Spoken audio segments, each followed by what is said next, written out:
নমস্কার। আমার নাম অভিলাষ দাশগুপ্ত। আজকে অন্য একটা টপিক নিয়ে আমি কথা বলতে এসেছি। সেটা হলো আমাদের সবার প্রিয় ভাইয়ের মতো হয় আমার। আর ওয়েস্ট বেঙ্গলের খুবই স্বনামধন্য প্লেয়ার, এই মুহূর্তের ওয়ান অফ দ্য বেস্টও বলা যেতে পারে। সেটা হচ্ছে বেহালার ভদু। আহ, তার যে দুর্ঘটনাটা ঘটেছে সেটা আমরা সবাই জানি, আলাদা করে বলার কিছু নেই। আর তার যে ক্ষতিটা হয়েছে সেটাও নিয়েও আমি অ্যাকচুয়ালি খুবই শকড যেদিন আমি ঘটনাটা শুনেছি। অ্যাকচুয়ালি সবার ফার্স্ট আমি যখন ঘটেছে তার 1-2 ঘন্টার মধ্যে আমি খবরটা পাই। তো আমার যে কী পরিস্থিতি ছিল সেটা আমিই জানি। আমি এক জায়গায় ফুটবল খেলতে যাচ্ছিলাম, তো আমি পুরো স্টান্ট হয়ে গেছিলাম। তো বাড়িতে এসে আমি পুরো শকড। তারপরে রাত্রেবেলাতে আমাকে আবার এই সিসিটিভি ফুটেজটা সুরজিৎদা পাঠায়। সুরজিৎদা মিন্স সুমিতদের যে দাদা, একসাথে টিমে থাকে সেই সুরজিৎদা। আমি দেখার পরে আমার সেই রাতে ঘুমও আসছে না। তো আমি এটা কথাটা আমার বাড়িতে মায়ের সাথে শেয়ার করি। মায়ের খুব ফেভারিট প্লেয়ারদের মধ্যে সুমিত আর ভদু একজন আছে। মা খেলা দেখে খুব, তো সুমিত আর ভদু দুজনকে খুব পছন্দ করে। তো আমার মাও রাত 2 রাত ধরে ঘুমায়নি, প্রে করছিল যে যেন ভদু সব কিছু হারিয়েছে, যেন ছেলেটা সুস্থ হয়ে যায়। কন্টিনিউ আমাকে বলছে। ভিডিওটা দেখার পরে অ্যাকচুয়ালি মানে কি বলবো, একটাই কথা বলার, সেটা হচ্ছে আমরা সবাই তো খেলাধুলা করি। তো জানি এই কথাটা খেলা রিলেটেড নয়, বাট খেলা থেকে বাড়ি ফেরার সময় রাফ ড্রাইভিং যেন আমরা না করি, সেটা যেন আমি সবাইকে বলবো। আর বাকি কমিটিদেরও বলবো যেন একটু তাড়াতাড়ি খেলাটা শেষ করে দেয়, যেন তা সবাই রাত বিরেতে ঠিকঠাক সময় বাড়ি পৌঁছে যায়। আর আমার অনেক বন্ধুবান্ধবও আছে বা অচেনাও আছে যারা ড্রিঙ্ক করে গাড়ি চালায়, তো সেটাও একটা বলবো যেন প্লিজ সেটা যেন একটু অ্যাভয়েড করতে। বিকজ এটুখানি আমাদের মাথায় রাখা উচিত যে বাড়িতে আমাদের জন্য কেউ ওয়েট করছে। যদি আমরা না পৌঁছাই তাহলে বাকি জীবনটা তাদের কি যাবে বা কী হতে পারে সেটা বলার মাইনে রাখে না। তো বধূর সাথে আমি লাস্ট 3-4 দিন ধরে মেসেঞ্জারে কথা বলেই যাচ্ছি, কারণ আমি এতটাই লো ফিল করছি ওর জন্য, আর এতটাই খারাপ লাগছে। ও আমার সাথে প্রচুর কথা বলছে, মানে প্রতিদিনই ওর সাথে আমার 1-2 ঘন্টা করে মেসেঞ্জারে কথা হয়েই যাচ্ছে।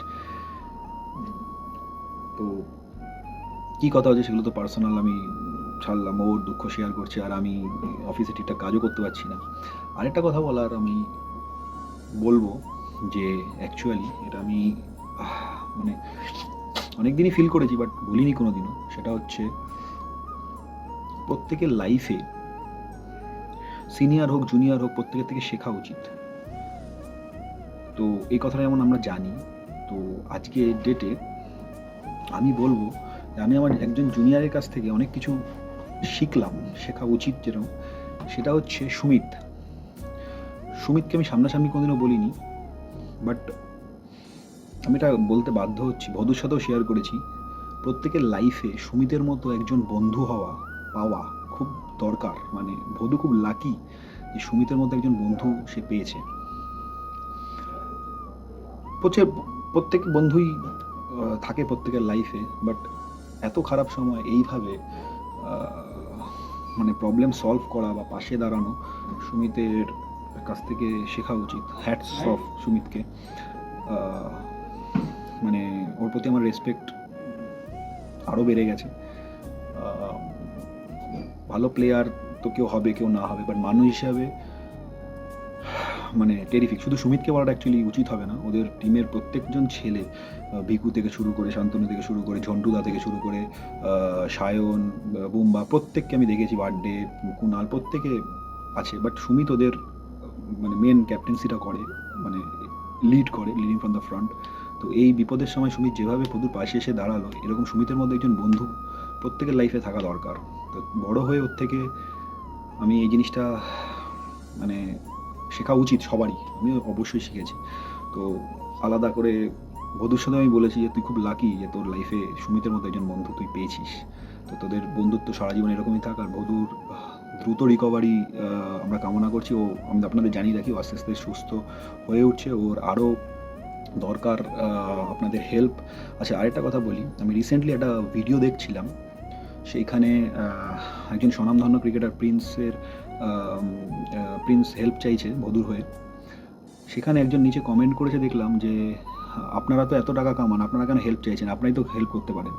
তো তাদের মেন্টালিটিকে আমি স্যালুট জানাচ্ছি। মানে এরকম টাইপের, এই সময়েও এরকম টাইপের লোকে কমেন্ট করতে পারে। দেখুন, কারো সামর্থ্য না থাকতেই পারে আপনারা হেল্প করবেন না, অনেকে সামর্থ্য আছে তাও হেল্প করবে না অনেকে।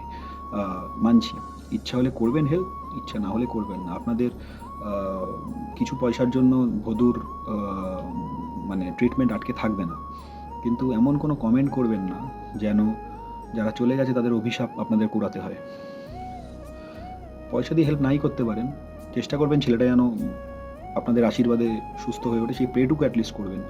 আর এমন কোনো কমেন্ট এই কটা দিন প্লিজ করবেন না, ছেলেটা সুস্থ হয়ে যাক, এটাই আমি কামনা করি। আর প্রত্যেককে বলছি, একটু বাইকটা দু চাকা বিশেষ করে বলছি, একটু দেখে চালাবেন, কারণ প্রত্যেকের বাড়িতেই মা বাবা আছে, তারা আপনাদের জন্য ওয়েট করে থাকে যে কখন আপনার বাড়ি পৌঁছাবেন। এটুখানি আমার বলার ছিল, জানি না অনেকদিন ধরে বলার ইচ্ছা করছিল, তো আজকে বলে দিলাম। তো থ্যাংক ইউ, এটুখানি বলার। অনেকে ভাবতে পারেন যে বেশি জ্ঞান দিচ্ছি, অনেকে ভাবতে পারে ফুটেজ খাচ্ছি, হোয়াট এভার, সে ভাবতে পারেন আপনারা। বাট আমার এই কথাগুলো বলে আমরা হালকা হলাম, লাস্ট 1 উইক ধরে বলবো ভাবছিলাম, তো এটাই বলার ছিল। Thank you.